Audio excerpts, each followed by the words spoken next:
Welcome, dear friends, cherished subscribers, and curious souls from every corner of the globe. Today, I am absolutely delighted to share a story that will ignite your spirit, rekindle your faith in human potential, and leave you in awe of what visionary leadership and collective determination can achieve. Imagine a nation where children once waded through crocodile-infested rivers to reach school, where farmers watched their harvests rot under the relentless sun because no trucks could reach their villages, and where entire communities vanished from maps during monsoon seasons, swallowed by mud and neglect. Now picture that same nation just a few short years later. A sprawling tapestry of smooth, solar-lit highways connecting bustling cities to once-forgotten hamlets, trucks laden with mangoes and textiles humming across borders, and elders dancing as school buses rumble down roads that didn't exist a year ago. This is the story of Sylvania, a land reborn under the audacious leadership of Captain Ibrahim Traoré. Buckle up, because this journey is a masterclass in grit, innovation, and the unyielding power of hope. When Sylvania shook off the chains of colonial rule in 1960, its people danced in the streets, believing they'd finally reclaimed their destiny. But the euphoria was short-lived. The colonial regime had built only 56 kilometers of paved roads, thin, dusty veins carved solely to extract gold, timber, and cotton for foreign profit. Post-independence leaders, drowning in greed and political chaos, treated infrastructure as an afterthought. By the dawn of the 21st century, Sylvanians joked bitterly that their national bird was the pothole. Rural mothers gave birth on donkey carts mid-journey to distant clinics. Teenagers dropped out of school because trekking 6 hours daily through ankle-deep mud was unsustainable. The nation's heartbeat grew faint, its potential suffocated by isolation. Then, in September 2022, a young army captain named Ibrahim Traoré stepped onto the stage. At just 34, Traoré wasn't your typical coup leader. A former engineering student with calloused hands from years of rural volunteer work, he spoke not of conquest, but of connection. His rise to power wasn't marked by gunfire alone, but by the deafening roar of public frustration. Millions of Sylvanians, tired of empty promises, rallied behind his pledge. We will not beg for dignity. We will build it, road by road. Before we dive deeper, let me pause to say thank you to our incredible subscribers and community members. Your unwavering support fuels these stories of change. Whether you're tuning in from Accra, Toronto, or Jakarta, your curiosity and passion remind us daily why storytelling matters. This tale, like so many we've shared, is for you, the believers, the optimists, the ones who know progress is possible even in the darkest corners. Let's keep shining light together. Now, back to our story. Traoré's first act as leader was to launch the National Connectivity Initiative, NCI, a moonshot plan to pave 5,000 kilometers of roads in under a decade. Critics laughed. Delusional, scoffed foreign analysts. Another strong man's fantasy, muttered cynical locals. But Traoré, armed with a shovel in one hand and a spreadsheet in the other, proved them wrong. The early days were messy. Global institutions froze funding, wary of a military-led government. Corrupt contractors demanded bribes, assuming the new regime would play the old game. Traoré responded by auctioning off 75 state-owned Mercedes sedans, symbols of elite excess, and funneling the $2.3 million proceeds into rebuilding a collapsed bridge in the famine-stricken East. He posted raw, unfiltered videos of soldiers-turned-construction workers pouring concrete under the searing sun, their uniforms splattered with mud. When a journalist asked why he didn't wait for foreign aid, Traoré grinned. Africans have waited too long. We are the architects of our own rise. What followed was a masterclass in grassroots ingenuity. Lacking funds, Traoré's team struck bold partnerships. Chinese engineers exchanged road-building expertise for mining rights. The African Development Bank funded highways in exchange for sweeping anti-corruption reforms. At home, a patriotic tax on luxury imports, think champagne, sports cars, and designer handbags, funded rural footbridges. But the real magic was in the people. Take Fatima Kabore, a 24-year-old engineering graduate. Before the NCI, she sold phone credits in Ouagadougou to survive. Then Traoré's mandatory national service assigned her to lead a team building a mountain highway.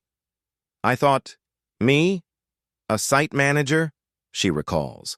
But the captain told us, you are not just workers. You are nation builders.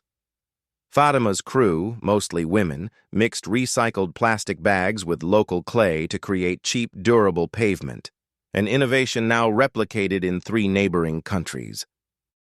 Or consider the Muddy Boots Brigade, a group of 500 unemployed youths trained as surveyors. Armed with GPS tablets donated by a Silicon Valley startup, they mapped Sylvania's most remote terrain, dodging snakes and landslides to chart paths for future roads.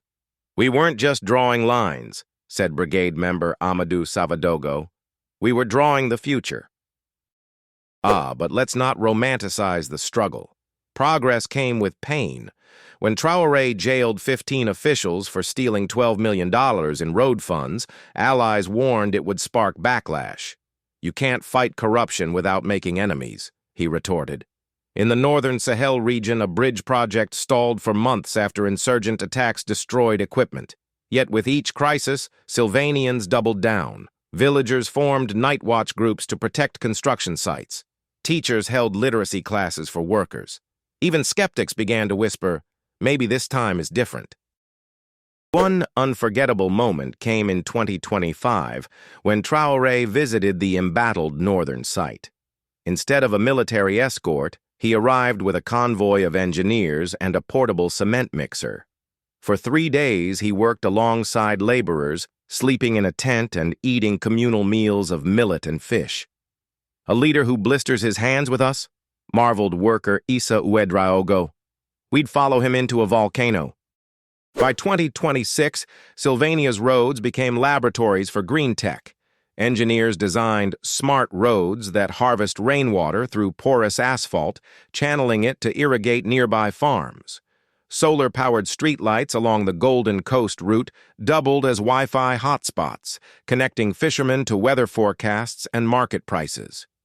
In a stroke of poetic justice, the old colonial railway, abandoned since the 1970s, was rebuilt using recycled steel from the demolished presidential palace. The crowning jewel was the Trans-Sylvanian Highway, a 1,200-kilometer artery snaking through mountains and savannas. Its bridges, forged from lightweight alloys, arched over UNESCO-listed rainforests on towering viaducts to protect ecosystems. We didn't just build a road, said lead engineer Dr. Ama Nkrumah. We built a covenant with nature. The numbers dazzle. 5,000 kilometers paved. Trade with neighboring nations up 300%. School enrollment in rural areas doubled. But the human stories, they'll make your heart soar.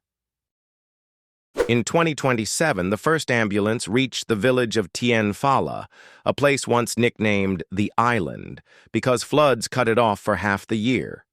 Within minutes of the road's completion, midwives rushed a bleeding mother into the vehicle, saving her and her newborn.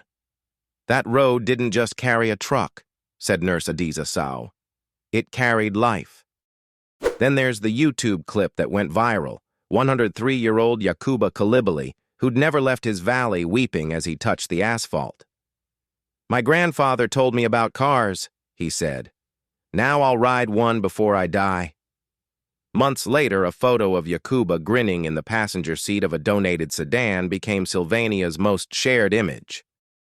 To our amazing subscribers, especially those who've been here since our early days covering grassroots innovations, you'll appreciate this twist. Sylvania's roads became economic engines. Rest stops evolved into micro-hubs where farmers sell honey and artisans showcase crafts. A former herder, Boubacar Traoré, no relation to the captain, launched a trucking company that now employs 200 people.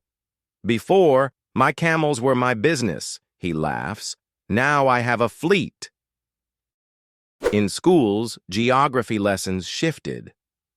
Children used to draw their villages as isolated dots, said teacher Mariam Diallo. Now they sketch highways linking them to the world. Of course, the journey isn't without hurdles. Debt from infrastructure loans keeps Traoré's critics vocal. A 2028 landslide swallowed a 2-kilometer stretch of the Eastern Highway, displacing 300 families. But Sylvanians, once resigned to despair, now tackle problems with scrappy optimism. When the landslide hit, villagers formed a human chain to clear debris, buying time until army engineers arrived. Before, we'd have just prayed, said local chief Adama Bamba. Now we pray and act. Traoré's response? He live-streamed a town hall in the disaster zone, pledging to rebuild with earthquake-resistant materials. Setbacks are not stop signs, he declared. They are detours on the path to greatness. So, what's next? Traoré's 2030 vision includes AI-powered smart highways with sensors to monitor traffic and prevent accidents. A railway linking Sylvania to the Atlantic coast is underway, funded by a groundbreaking partnership with the European Union. But his fiercest ambition is cultural, to make road building a metaphor for national unity. Every kilometer we pave, he says, is a kilometer we choose to walk together. As I wrap up, friends, I want to say another heartfelt thank you to our subscribers who followed every twist of this journey. Your engagement turns stories like these into movements. When you share our posts, donate to our cause, or simply send a "keep going" comment, you're part of this revolution. Progress isn't just about leaders, it's about communities, and you're ours. Special shout-outs to our top contributors, a global changemaker in Lagos, hope builder in Mumbai, and a road warrior in Berlin. Your support funds on the ground reporting that amplifies voices like Fatima's and Yakuba's. Let's return to where we began. That image of a grandmother waving goodbye to her school-bound granddaughter. Her name is Aisha Diallo, and I met her last year in Tambao. As we sipped sweet mint tea in her roadside hut, she told me, "These roads aren't just for cars, they're for dreams." From 56 kilometers to 5,000, from resignation to roaring ambition, Sylvania's lesson to the world is clear.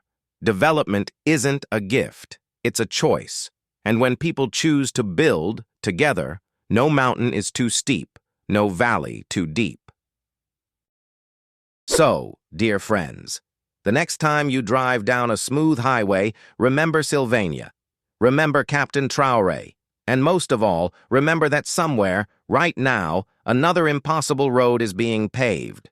By hands that refuse to quit. Stay curious, stay hopeful, and as always, keep believing in the power of human grit. Until next time.